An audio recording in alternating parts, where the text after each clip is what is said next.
Diese drei Dualseelenzeichen sehen alle Dualseelen, früher oder später. Das ist das Thema des heutigen Videos. Ich möchte darauf eingehen und auch nicht nur, was sind diese Zeichen, diese drei speziellen Zeichen, sondern auch, was haben sie zu bedeuten. Also herzlich willkommen, schön seid ihr da, schön hört ihr mir zu, ich freue mich.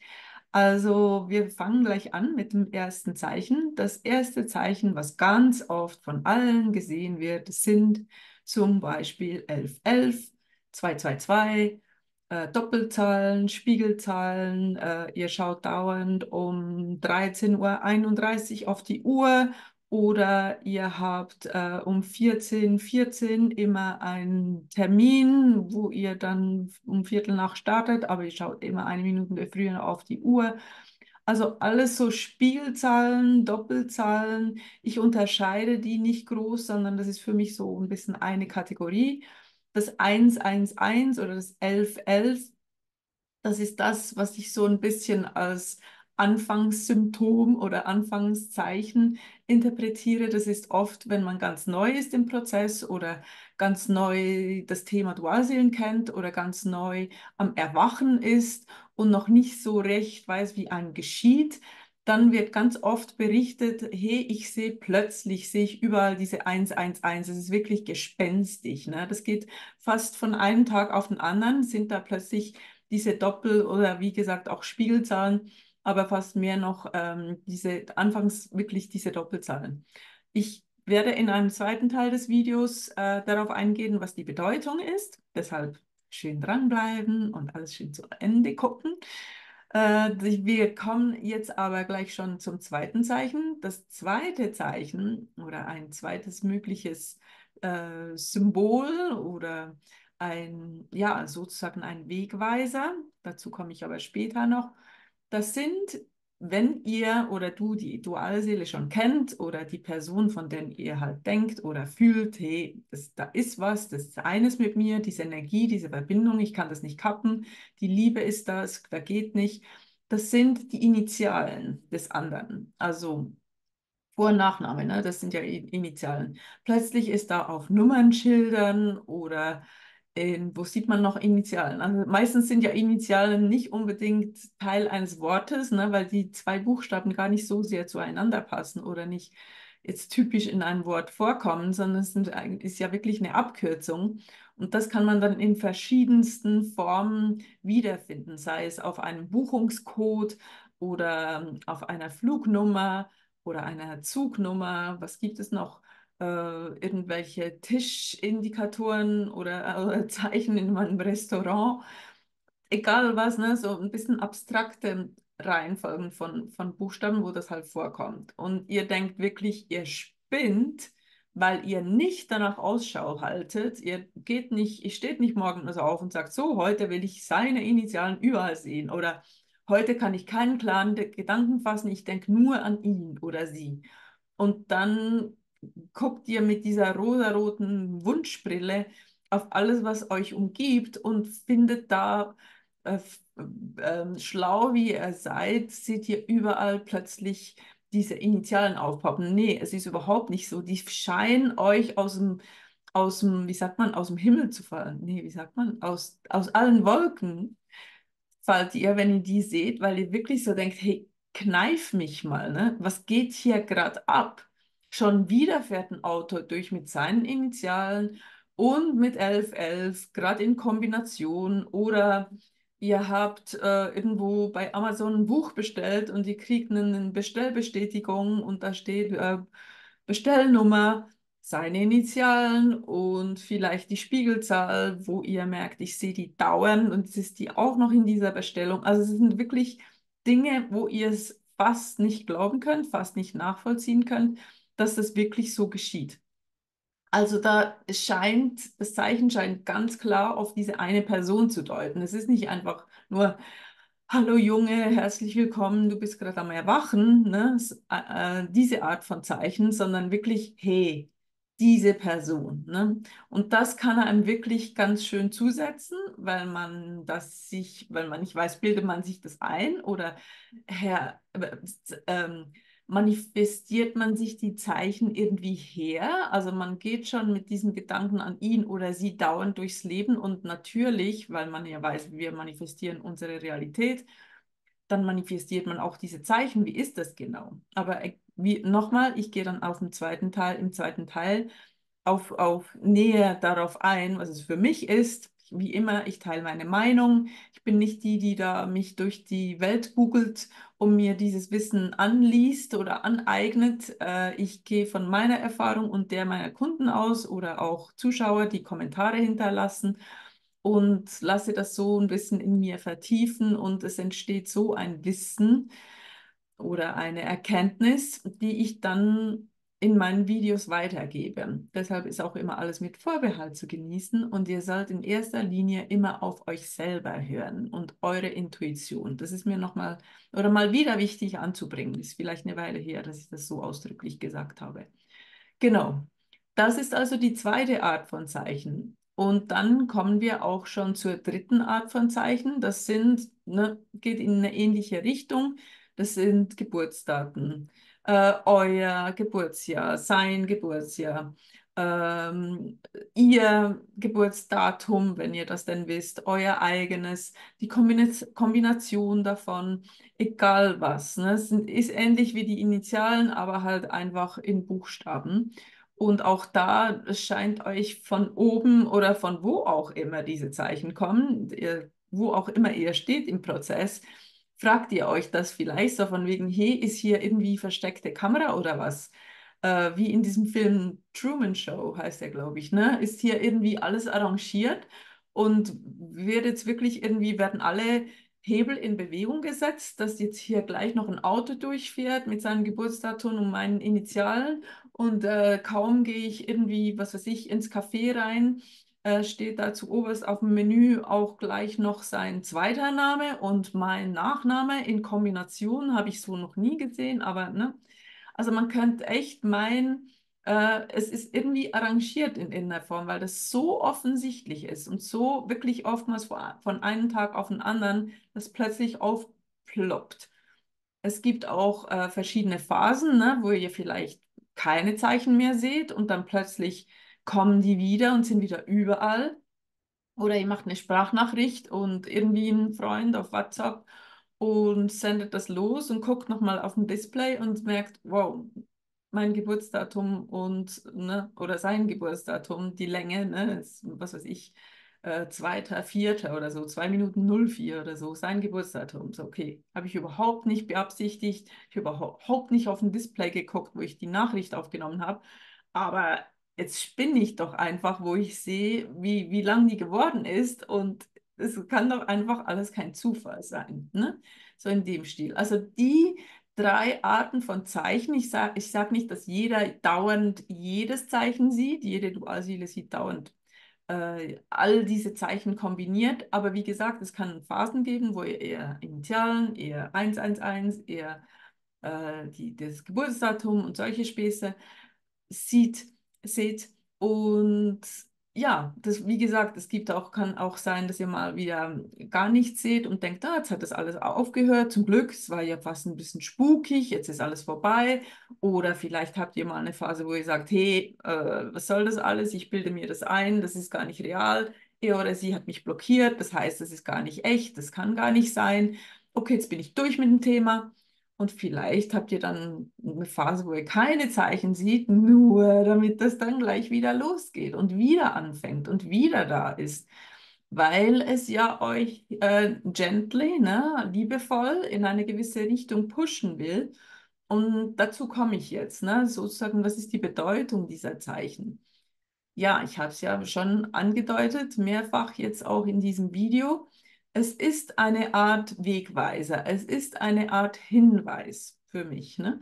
Es ist ein, du bist auf dem richtigen Weg. Es ist ein, auch deine Aufmerksamkeit erlangen oder gewinnen, ne? Wenn wir jetzt wirklich uns vorstellen, dass da das Universum dahinter ist, weil das in der Tat wirklich so ist, ne? Ja, das ist wirklich, es ist eine Art von Kommunikation, die stattfindet, halt über Zeichen, damit, damit man sozusagen zu euch durchdringt.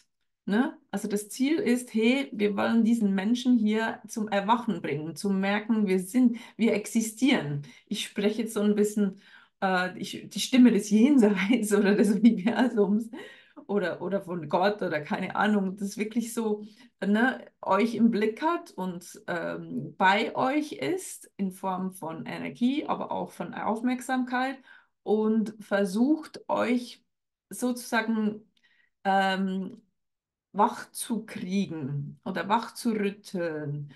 Rütteln benutze ich nicht gerne, weil es zu brutal ist, aber wach zu shaken, ne? Das ist Englisch, halt einfach aufzuwecken. So einfach. Und wie wacht ihr auf? Indem ihr eben genau diese Erfahrung habt, von wegen, spinne ich? Was ist das? Wie erkläre ich mir das? Was, schon wieder? Hä? Was ist denn jetzt los? Und stetig und immer wieder dieses unglaubhaft Gefühl habt. Nicht ganz korrekt.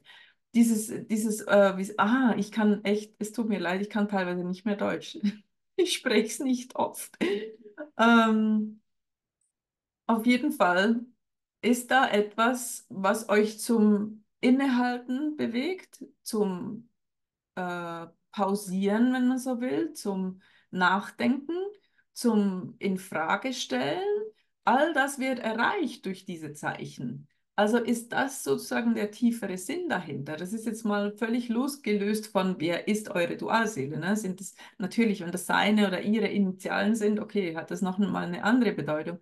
Aber im Moment ist es einfach mal so, es ist ein Übergang von einer Welt, wo ihr keine Zeichen kanntet oder gesehen habt, äh, zu einer Welt oder einem Leben, wo die Zeichen plötzlich überall sind und ihr wirklich denkt, hier kommuniziert irgendwas mit mir.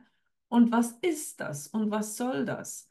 Und dieser Übergang ist begleitet von diesen Zeichen, damit ihr das halt immer wieder oder immer weniger ignorieren könnt und immer mehr Vertrauen fasst, dass es keine Zufälle sind oder kein Missgeschick oder kein Zufall des Universums oder von wo auch immer. Wahrscheinlich in der Phase, wo ihr noch nicht aufgewacht seid, glaubt ihr nicht mal ans Universum oder an was anderes als einfach nur, ne, wer ihr seid, euren Körper, euren Job, eure Familie, was auch immer da ist, sondern ne, ihr funktioniert. Und das dann nur schon, was mehr sein könnte, geschieht über diese Zeichen, weil ihr was erlebt, was ihr so noch nie erlebt habt.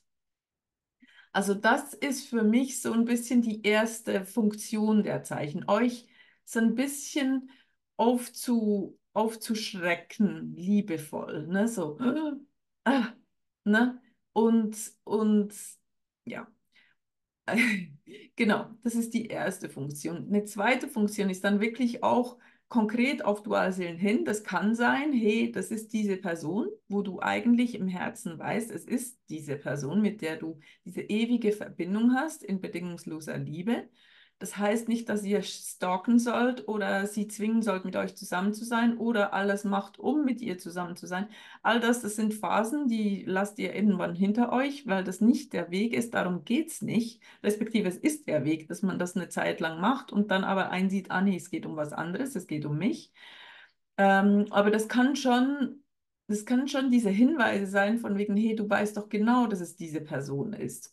Versuch das nicht zu verdrängen, versuch das nicht abzustellen, versuch das nicht zu bezwingen, hinzubiegen, was weiß ich. Es ist diese Person und da kommen immer wieder, das sind dann wirklich Bestätigungen, ne? Initialen, Geburtstage. Das sind Bestätigungen und Antworten sozusagen auf eure Zweifel. Es sind ja Infos, die durchkommen, von wegen, hey, du liegst schon richtig. Und ich möchte hier kurz einen Einschub machen, weil ich habe ein Video, das ist zwar, keine Ahnung, wie lange das her ist, 2, 3 Jahre oder sowas, dass ich das gemacht habe und ich weiß nicht mehr ganz genau, was ich gesagt habe.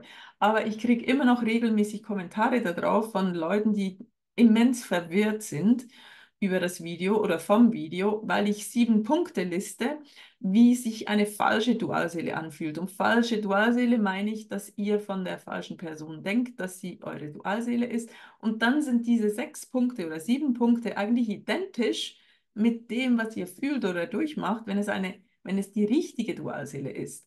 Und ich nenne aber als letzten Punkt dann, dass der Unterschied sozusagen ist, das merkt man aber erst im Vergleich der beiden Videos, wenn man sich beide anguckt, dass der Unterschied die Liebe ist. Also, dass bei der einen Verbindung halt die bedingungslose Liebe da ist und bei der anderen Beziehung nicht oder Verbindung nicht. Da ist keine göttliche Liebe, wenn man so will. Aber man kann sich halt diese Zeichen und Träume und all das, das findet genauso statt, weil ihr halt scheinbar diese Erfahrung braucht, in dem Moment von dieser anderen Person zu denken, wow, das ist der perfekte Match. Da ist aber keine Liebe. Das findet ihr aber erst raus, wenn ihr euch zu euch selber findet.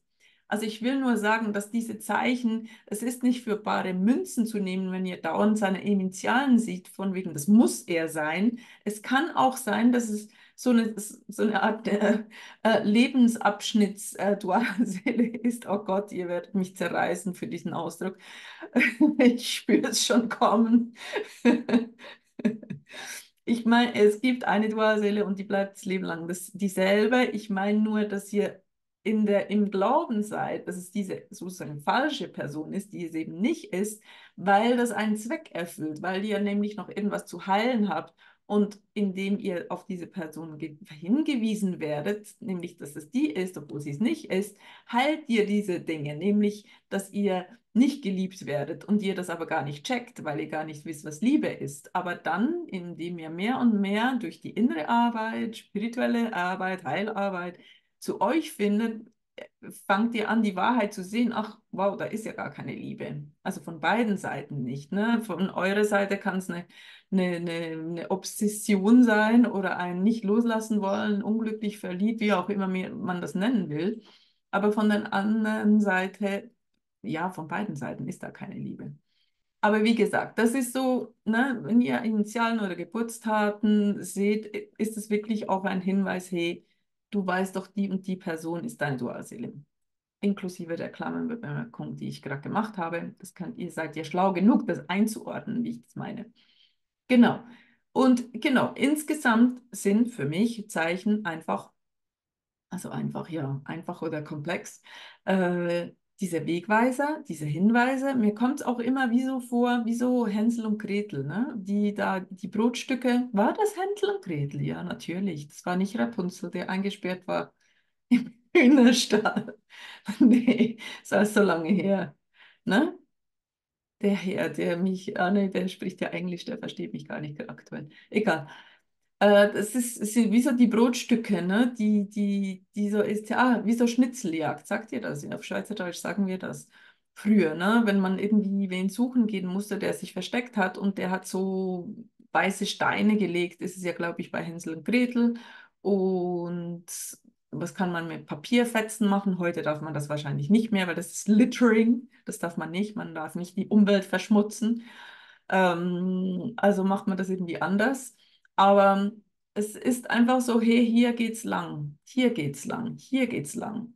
Und du bist auf dem richtigen Weg, auch wenn du sozusagen auf dem falschen Weg bist, im Sinne von vielleicht von der falschen Person glaubst, dass es die Dualseele ist. Oder vielleicht dich auf einen Job bewirbst, der gar nicht deine Berufungsstelle ist. Also das, was du am liebsten machen würdest, aber es ist ein Zwischenschritt. Und dieser Zwischenschritt von oben gesehen aus der Vogelperspektive und das Universum hat die Vogelperspektive, wissen die sozusagen, hey, das ist jetzt genau essentiell und richtig für dich, dass du jetzt mal 2, 3 Monate diesen Job machst, obwohl das noch nicht dein Endziel ist, aber es ist essentiell, dass du das jetzt wahrnimmst, um dann diesen nächsten großen Schritt zu machen danach.